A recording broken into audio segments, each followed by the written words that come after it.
The House has passed a short-term funding bill to avert a government shutdown. This temporary stopgap bill funds the government until September 30th.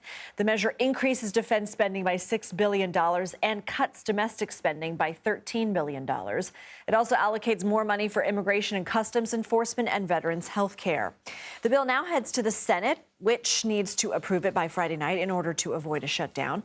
Some Democrats have indicated they may be open to supporting the measure. For more, let's bring in CBS News congressional correspondent Nikole Killion. So, Nikole, what happened during this vote?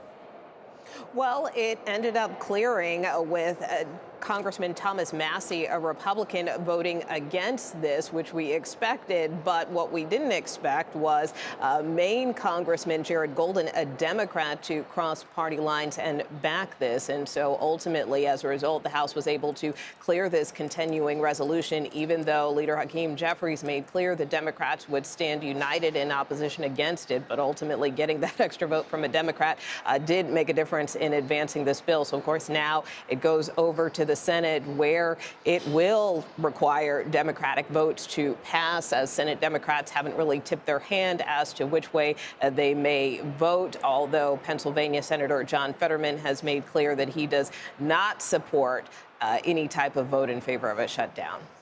Speaker Johnson and House Republicans have repeatedly called this a, quote, clean bill, which means it doesn't have any language explicitly related to the president's agenda. Here's what the speaker said prior to the vote Tuesday. This clean CR contains no poison pill riders, no policy riders there at all, no cuts to Medicare, Medicaid, or Social Security, zero, no cuts to veterans benefits, zero. In fact, as was noted, we plus up the accounts for veterans. Democrats are saying otherwise. Help us understand what this does.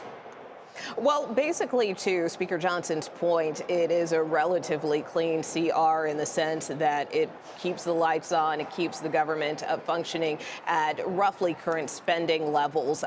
But there are some reductions. It modestly increased defense spending by about $6 billion and made about $13 billion in reductions in non-defense spending, although it did include, for instance, some funding for ICE as well as for veterans health care. And so basically, that is why some Republicans are taking issue with Democrats as far as some of the cuts that are being made. But there are cuts in this package, certainly. But Republicans feel that Democrats' claims are overblown.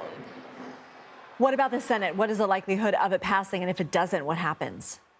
Well, we're taking a wait-and-see approach, mostly because Senate Democrats have said that they are taking a wait-and-see approach. I mean, look, Minority Leader Chuck Schumer has made clear, and often makes clear during these funding fights, that, no one wants a shutdown. So that is the posture of congressional leaders writ large. But at the same time, his members are put in a very difficult situation. There was a very long meeting today that Senate Democrats had in terms of their regular lunch, but it went over, and we were told it was a very robust and engaging conversation as members kind of debated the path forward.